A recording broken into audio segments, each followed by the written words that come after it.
We just got punched in the mouth by a really, really good basketball team. That we allowed them to kind of start feeling themselves. They're a great team anyway.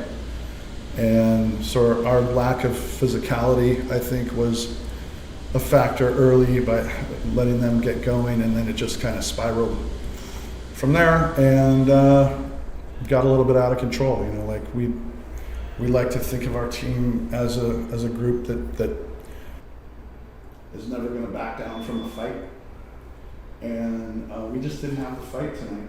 And I'm surprised by it, really. You know, I'm not surprised by the quality that Team Bahamas showed. And they got such good players, and they're so well coached, and they play really well together. You know, that part of it didn't surprise me. The part that surprised me was just a little bit of our lack of fight, I suppose. And how, you know, it's always a quick turnaround in these windows. How do you see you guys rebounding from this and getting prepared for the next step? Well, there's no choice but to rebound, right? Literally and figuratively. I mean,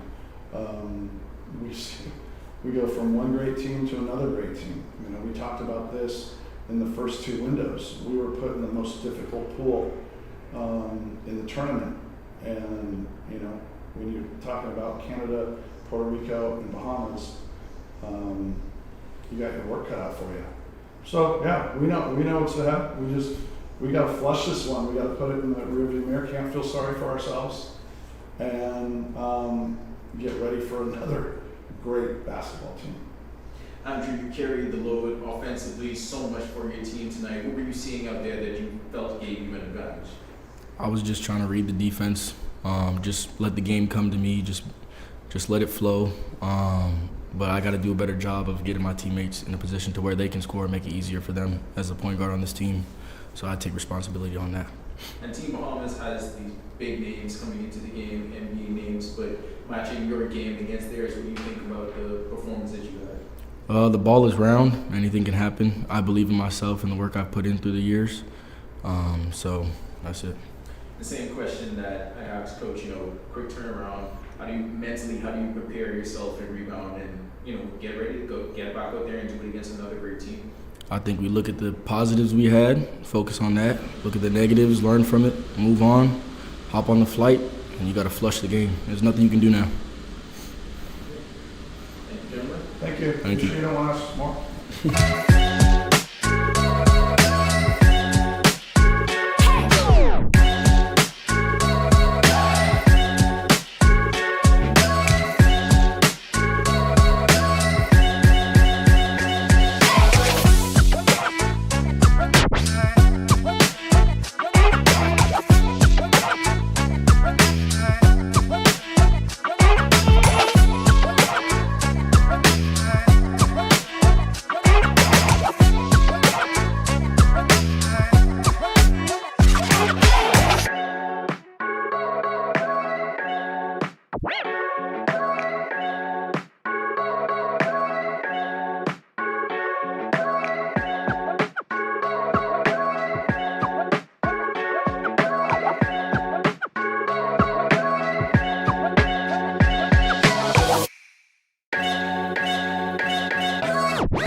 take one peek at that too, bro.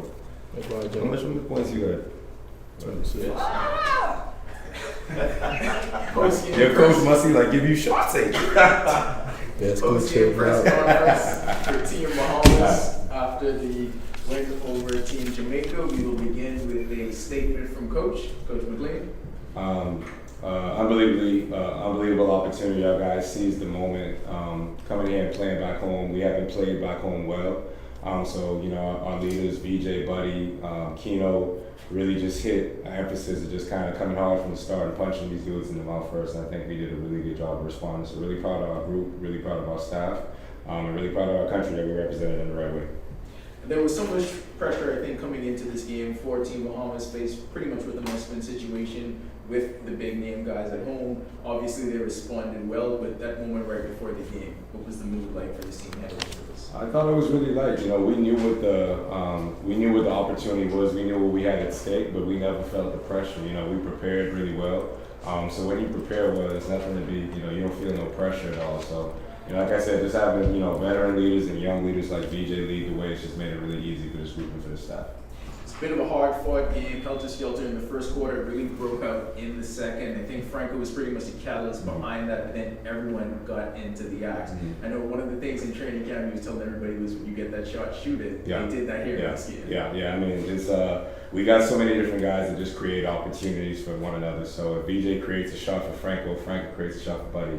The shot's not going to work unless we take the shot. So we take the shot. We talk about pace, space, extra pass, and making a play for a teammate. And we had how many assists we had, VJ? 21. We had 21 assists. We should have had 30. You know what I'm saying? So really proud of our group, really proud of our guys, really proud of our staff for having us prepared. What was the atmosphere like with you? It was everything I thought we anticipated and more. I thought it was actually really quiet. You know, when the game started, you know, there was a couple rules that was still, free. And then I turned around, started that second quarter. You couldn't see no empty spots in that.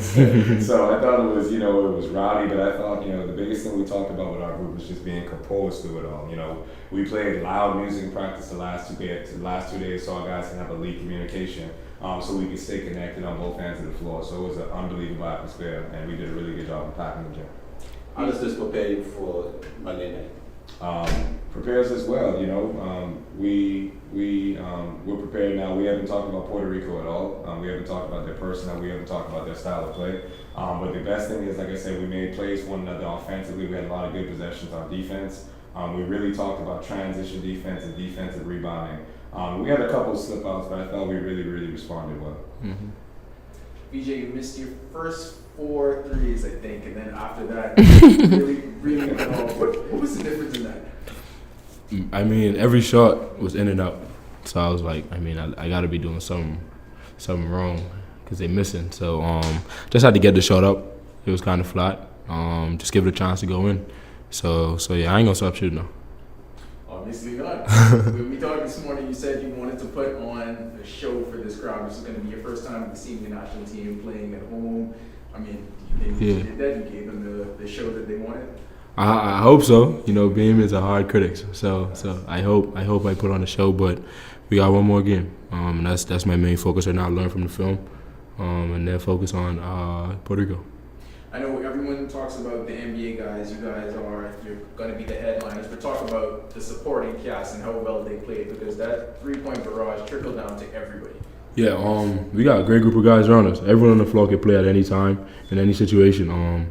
Nado had a big game tonight. Franco was hot early. Like I said, we have a lot of great guys around us, and they're the ones holding it down when we're in around, when we have to play in the NBA. So, big shout out to them. They be playing hard every time. Like I try to watch as much game as I could. But like you said, the supporting cast, I don't even want to call them supporting cast. They're my teammates. And we all share a huge role on the floor. So yeah. PJ, I know this is a special game. Your cousin Liano on the floor. What was it like being able to see him play on the same team as you, but at this level? It was great. It was great. 7 points, 5 boards. Wow. Yeah, it was great, man. Say the game gonna come to him. Like I said, we grew up together. So like I said, to see him on the floor, I was happy. I was really happy. But also shout out to coach for trusting him. He didn't have to play him regardless of the score. And it just shows, how hard Liano works and the trust that he's gained. from the coaches, and I said it's on the next game now. I mean, but I know what he could do on the floor. So yeah. I'll take that too. I know came into training camp in his first day, he made a bunch of shots, and I challenged him. I said, listen, brother, we have Buddy Hield, VJ Edgecombe, Kai Jones. We got a bunch of dudes that's going to make shots. We need someone that's going to play defense. And the next practice, he picked up Buddy full court every single possession. He had like 7 offensive rebounds. He did all the little things. So he earned the right to play well because he prepared really well the last 5 days of training camp. So shout out to Lee. Speaking of Buddy, Coach, talk about your team captain's defensive effort. Because his on-the-ball defense was amazing tonight. He was getting deflections. I think he even had a block. Yeah, I mean, and I wish you guys could have been. For anyone that was at that practice in Miami on Saturday morning when it was just a team against a team, if you guys could have witnessed what happened in that practice, you'd understand that Buddy was challenged that day. And Buddy's now responding by challenging everybody else. In practice, he's doing it every day. I've never seen it. Like, we got done with shoot-around today, and instead of Buddy playing one-on-one, he played one-on-one defense with a couple of our guys, just on defense only. I was like, Buddy must be sick. He never did this before. So really proud of Buddy. Just, his leadership from the top has been great. Coach, you guys started out 0-2 coming into the second window. Window 3, I'm sorry. What was the mindset, knowing that you have these great talents just waiting, but you just know you still had to get at least one win between Jamaica in February and Canada in early March? Yeah. Like, what was your mindset as a coach, knowing if we just get to July and stay in this thing? Just take advantage of opportunity. Our thing that we talked about playing with the edge. Us being ego-free, being disciplined on both ends of the floor, and having gritty effort. With that being the mantra, the entire training camp and VJ and those guys leading the way, like, we understood what the assignment was. We still got more work to do. And if we're blessed to win this game on Monday, we still got more work to do in August too. So the job's not finished until we qualify for the World Cup, and we know what the task is at hand. So we're going to take advantage of every opportunity we got. And VJ, we're starting to see a lot more international pride, especially with Caribbean athletes who are now, like, for example, Jamaica has Norman Powell, and a few other guys who are potentially on their way. Like, for you guys, know that you played in the league, but also represent a country back home, a group of people who want to come back and play and build basketball locally. Do you take on that as an ambassador role? Is it just basketball for you, or do you want to own that as an ambassador? I'd be honest. First of all, I just love playing basketball. So any chance I get to hoop, I go there and hoop. But then being able to hoop for the people that know me, from I was a baby, people that, I'm representing my family every time I step on the floor. In the NBA, in FIBA, anytime I step on the floor, I represent my family, and who wouldn't want to do that? I play for the word across my chest, and the whole Bahamas is a family, especially when we going against other countries. We have any chance I get to play for the Bahamas team, I hear every chance. Like I said, I know how important it is to me, being from such a small country, and obviously a small island in Bimini, being able to be one of the only ones to play on the national team. So it's a blessing. It's a real blessing, and we just going forward from here. I feel like it's just the beginning for us. And last question for me. Obviously, Puerto Rico's coming in on Monday. A win for you guys, obviously locked up the top 3 spot, potentially the second spot in the group. Like, how historic as a country, you guys can educate me, for Bahamian basketball at this point to get to that final round to potentially get to the World Cup. Like, talk about that historical standpoint. Yeah, I got you. It's the World Cup. We get a chance to qualify. Never been to the World Cup before, so it'll be hopefully the first of many. And we gotta beat Puerto Rico to get there. So I know, I got so much faith in the coaches and my teammates going into Monday's game. But like I said, just to have all the support from all the locals, just to come in and watch, it just shows a testament of how united our country is. And I'm just glad to be a part of it. So yeah. And Coach, first win as head coach of the national team. Yeah. What's it like getting the monkey off your back? I mean, you're going into this with all this pressure, but everyone's saying you have the best team that Bahamas basketball's ever put out there. What's that feeling like to finally get it over with? It's crazy. The entire day I was trying to find the butterflies and the anxiousness and I didn't feel it the entire day. Like we prepared, I felt like we prepared so well in training camp. We prepared so well the last 2-3 days in practice that like I never felt the pressure. You know, like when you got the best players in the world on your roster, it's just your job as a coach to keep them in the right spots, manage egos and keeping them disciplined. You know, so I never felt it. You know, felt unbelievable. Our staff did an unbelievable job. Nishad Mackey. He had this Jamaica scout. He did a really, really good job of kind of prepping our guys for what we had to do to execute the defensive side of the ball. So him and Tom and Mikey and those guys all did a great job. So I got a great staff, man. So the pressure is there's no pressure. Feel prepared every time. All right. Thank you.